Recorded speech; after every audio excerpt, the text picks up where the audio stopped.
जी dear students, अब हम लोग एक एग्जाम्पल ट्राई करते हैं। इस एग्जाम्पल की स्टेटमेंट थोड़ी सी देख लेते हैं। Express the given equation in rectangular coordinates. अब ये गिवन इक्वेशन कौन सी है?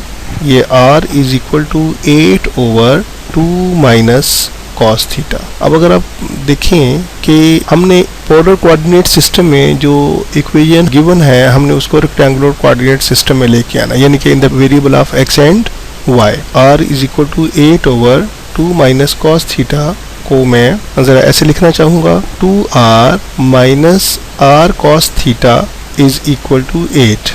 अगर आप थोड़ा सा फार्मूलाज को मेमोराइज कर लें जो हमने ऑलरेडी ड्राइव किए हुए हैं। वो फार्मूला क्या है? x वो r cos थीटा के इक्वल था, y r sin थीटा के इक्वल था और r स्क्वायर इक्वल था x square plus y square. तो यहाँ पे अगर मैं उन फार्मूलाज को यूज़ करूँ तो 2r की वैल्यू होगी square root of x square plus y square.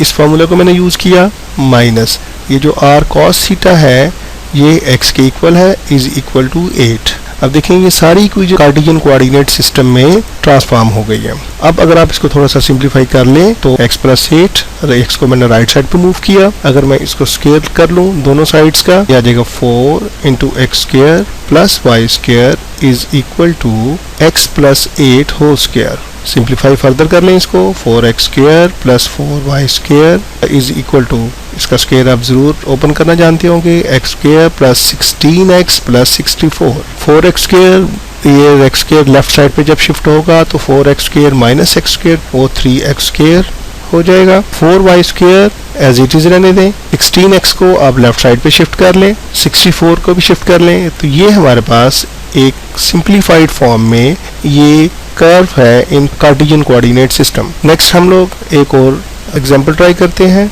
इस एग्जांपल की मैं स्टेटमेंट यहाँ पे लिख देता हूँ, transform the equation y is equal to x over x plus 1 in polar coordinates. बड़ी सिंपल सी इक्वेशन है ये वाली और इसको ट्रांसफॉर्म करना इतना ही आसान होगा इंशाल्लाह। अब आप इसको देखेंगे, आपके पास जो गिवन इक्वेशन है y is equal to x over x plus 1 है और अगर मैं इसको क्रॉस मल्टीप्लाई कर लूँ तो y को फर्स्ट पहले x से मल्टीप्लाई करूंगा तो xy plus y is equal to x आ जाएगा। अगेन वो फार्मूला यूज करें, x वो r cos थीटा के इक्वल होता है और y is equal to r sin theta होता है। इनको अगर मैं यूज करूं तो x की वैल्यू आ जाएगी r cos थीटा, y की वैल्यू होगी r sin थीटा, y की वैल्यू फिर अगेन r sin थीटा और x की वैल्यू r cos थीटा। थोड़ा सा सिंप्लीफाई कर लें आप इसको, r स्क्वायर ये आ जाएगा sin theta into cos theta plus r sin theta minus r cos theta is equal to 0। r जो है वो रेडियस वेक्टर है तो हम इसको डिवाइड कर सकते हैं r से।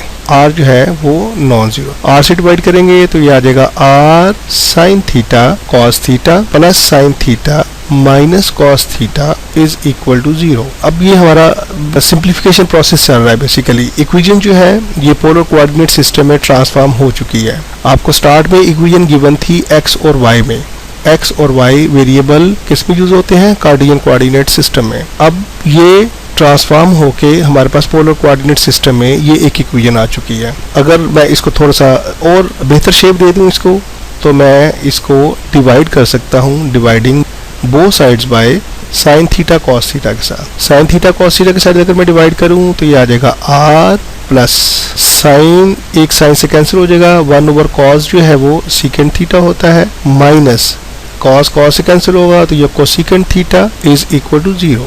जरा मोस्ट सिंप्लीफाइड फॉर्म में ये इक्वेशन आ गई इन पोलर कोऑर्डिनेट सिस्टम। बड़ी सिंपल सी मैंने दो एग्जांपल्स आपके सामने रखी हैं। एक में हम पोलर कोऑर्डिनेट सिस्टम से कैसे ट्रांसफॉर्म करते हैं कार्टेशियन में और कार्टेशियन से हम एक इक्वेशन को कैसे पोलर कोऑर्डिनेट्स में लेके जाते हैं।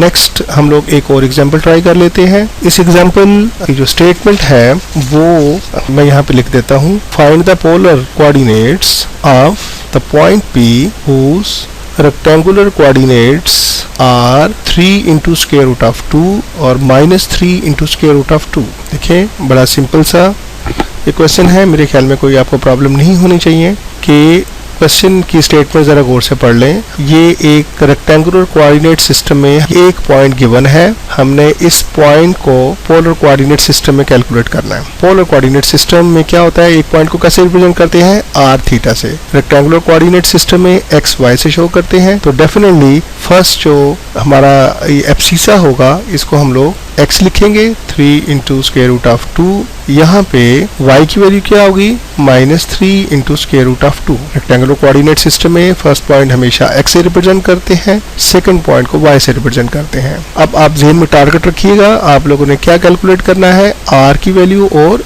थीटा की वैल्यू। पोलर कोऑर्डिनेट सिस्टम में एक पॉइंट को r थीटा से रिप्रेजेंट करते हैं। r का फार्मूला से आप जरूर फेमिलियर होंगे, ऑलरेडी मैंने आपको ड्राइव करवाया हुआ है, x square plus y square. इसको अगर मैं एवेल्युएट करूं तो ये आ जाएगा स्क्वायर रूट ऑफ 18 प्लस 18, इसका स्क्वायर और इसका स्क्वायर लेंगे तो ये आ जाएगा 18 plus 18 is equal to square root of 36 is equal to ये 6 आ जाएगा हमारे पास। यहाँ से थीटा की वैल्यू अगर आप कैलकुलेट करना चाहें, थीटा की वैल्यू क्या होगी, tangent inverse y over x।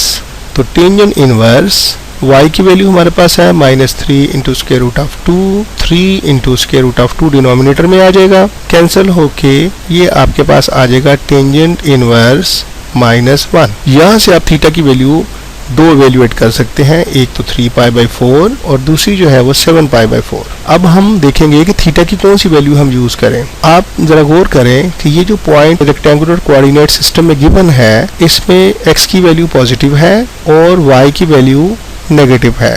कौन सा क्वाड्रेंट बनता है, जेहन में लेके आए जरा इसको। जी बिल्कुल, ये एक फोर्थ क्वाड्रेंट में पॉइंट है। एंगल कौन सा हम फोर्थ क्वाड्रेंट में होता है, ये एंगल जो है ये फोर्थ क्वाड्रेंट में है। तो हम थीटा की वैल्यू जो है 7π/4 वाली हम यूज करेंगे। Hence the required point in polar coordinate system is, क्या होगा, एक पॉइंट को कैसे रिप्रेजेंट करते हैं, r और थीटा के साथ। तो r की वैल्यू क्या हमने कैलकुलेट की है 6, थीटा की वैल्यू आपने 7π/4 फाइंड आउट की है। तो ये पॉइंट जो है वो एक पोलर कोऑर्डिनेट सिस्टम में आ गया। Thank you very much.